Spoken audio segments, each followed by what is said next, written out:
আসসালামু আলাইকুম রহমতুল্লাহি ওয়া বারাকাতুহু। সম্মানিত প্রিয় বন্ধুরা, আশা করছি সকলে ভালো আছেন, সুস্থ আছেন। আমি আলহামদুলিল্লাহ আপনাদের দোয়া এবং ভালোবাসায় ভালো আছি, সুস্থ আছি, শুকরিয়া আদায় করছি আলহামদুলিল্লাহ। প্রতিনিয়ত প্রতিদিনের মতো আপনাদের মাঝে হাজির হয়েছি আপনাদের প্রিয় একজন ব্যক্তি, আমি হাফেজ মাওলানা নজরুল ইসলাম। আপনারা দেখছেন আপনাদের প্রিয় একটি channel Muntasir TV YouTube channel, এবং যারা আমার ভিডিওটি আমার ফেসবুক পেজ নিত্য নতুন জিন ও জাদুর আপডেট চিকিৎসা এই পেজ থেকে দেখছেন, সবাইকে আমার আন্তরিক মোবারকবাদ। প্রিয় বন্ধুরা, থাম্বনেলে দেখে আপনারা অবশ্যই বুঝে ফেলছেন যে আজকে আমরা কথা বলবো যে 15টি কারণে মানুষকে জিনে অ্যাটাক করে বা জিনে ধরে, তাকে জিন তাকে আসর করে। তো আমরা এর 15টি কারণ আজকে ব্যাখ্যা করব যে সাধারণত আমাদেরকে কেন আসলে জিনে ধরে। এর 1 নাম্বার কারণ যদি আমরা খুঁজতে যাই, কোনো মানুষকে জিন যখন পছন্দ করে,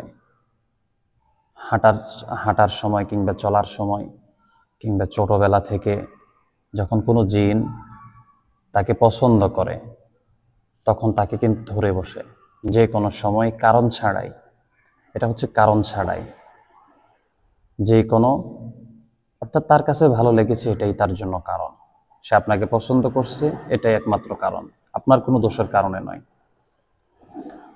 এটার ভিতরে আরো যে কারণগুলো আছে তার মধ্যে আরেকটি হলো, মানুষ যদি জিনের চলার পথে যদি তাদেরকে ক্ষতি করে, সে হাঁটতেছে, হাঁটা চলার সময় দেখা গেছে জিনের কোনো একটা বাচ্চা মারা গেছে, হয়তোবা তাদের ঘরের মধ্যে পাড়া দিচ্ছে, অর্থাৎ জিনের যাতায়াত পথে জিনের কোনো ক্ষতি যদি হয়ে যায় মানুষের দ্বারা, তখন কিন্তু সে ক্ষতিটা করবে।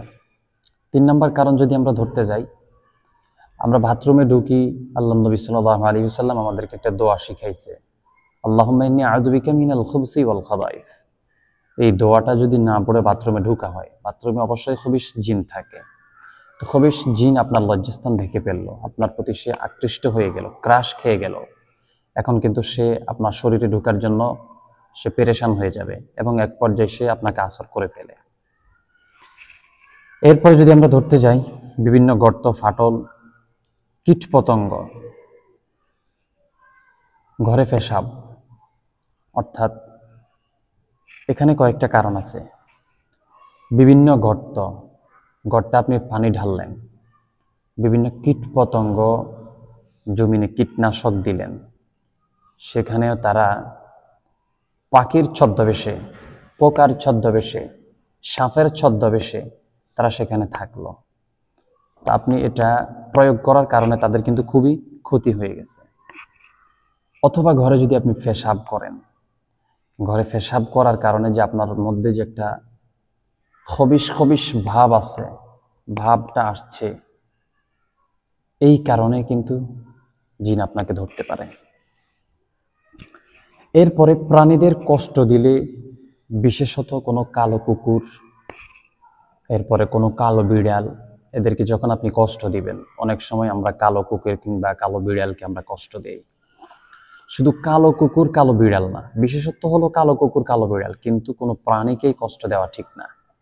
হয়তোবা সে আসল প্রাণী, নয়তোবা সে জিন, সাময়িক সময়ের জন্য সে সুরত ধরেছে পশু পাখির।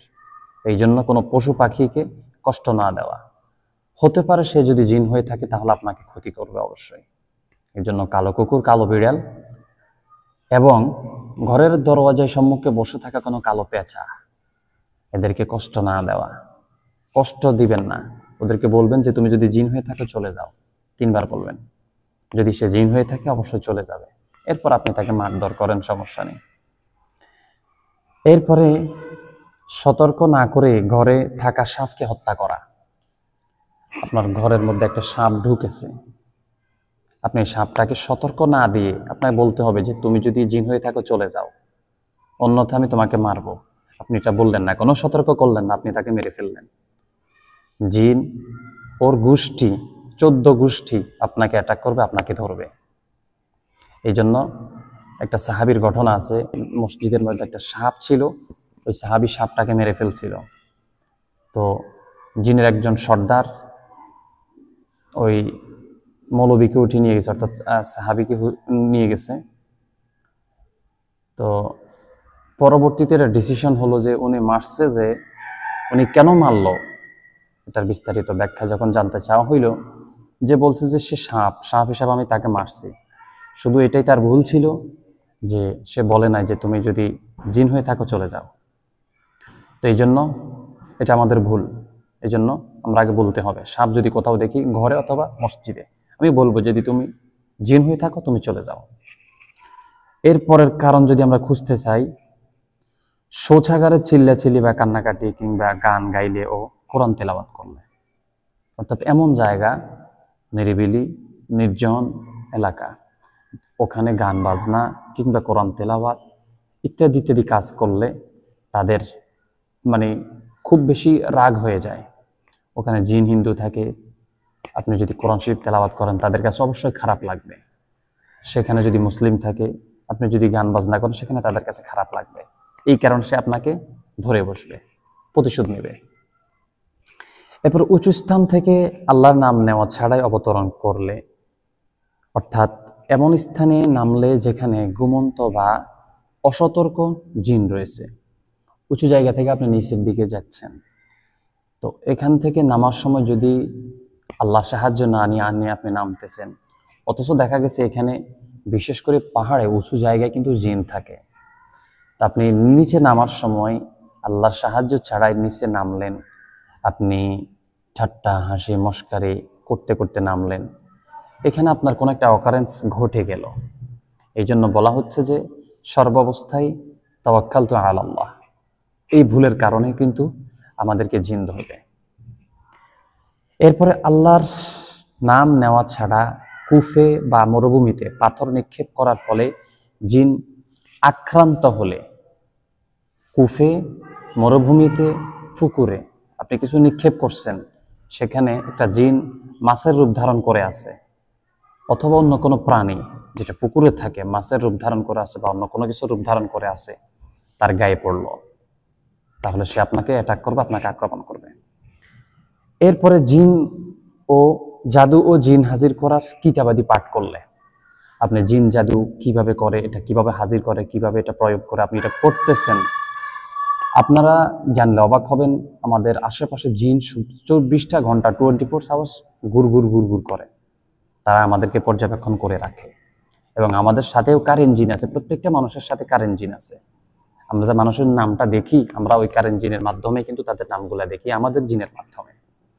এই জন্য এই জিনিসগুলো কখনো করা যাবে না, জিনের বই ভুলেও পড়া যাবে না। জিন কিভাবে কি হইল, তাদেরকে কিভাবে তাদেরকে তাহাবেদার করা যায়, কিভাবে হাজির করানো যায়, এটা অহেতুক অকারণে যদি আপনি পড়েন, জিন আপনাকে আক্রমণ করবে। জিনের ছবি যদি আপনি সবসময় ভাবতে থাকেন, জিন আপনাকে ধরবে।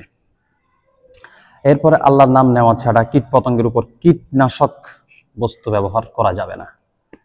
হ্যাঁ, আপনি আপনার জমিনে ফসলাদি আছে, আপনি আল্লাহর কাছে সাহায্য চেয়ে আপনি কীটনাশক ব্যবহার করেন, এবং কীটনাশক ব্যবহার করার আগে মানুষকে সতর্কবাণী করে দিবেন যে আপনাদের কিছু থাকলে এখান থেকে নিয়ে যান, তখন তারাও চলে যাবে।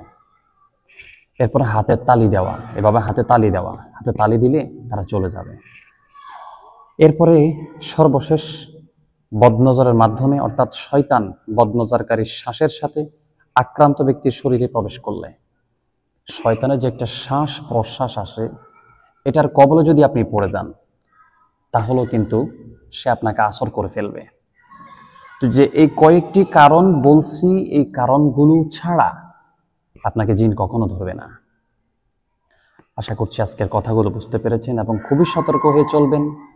সকাল সন্ধ্যা আমলের উপরে থাকবেন, দোয়া করবেন আমার জন্য। প্রতিনিয়ত আপনাদের জন্য আমি আপডেট ভিডিওগুলো যেন নিয়ে আসতে পারি। আসসালামু আলাইকুম ওয়া রাহমাতুল্লাহি ওয়া বারাকাতুহু।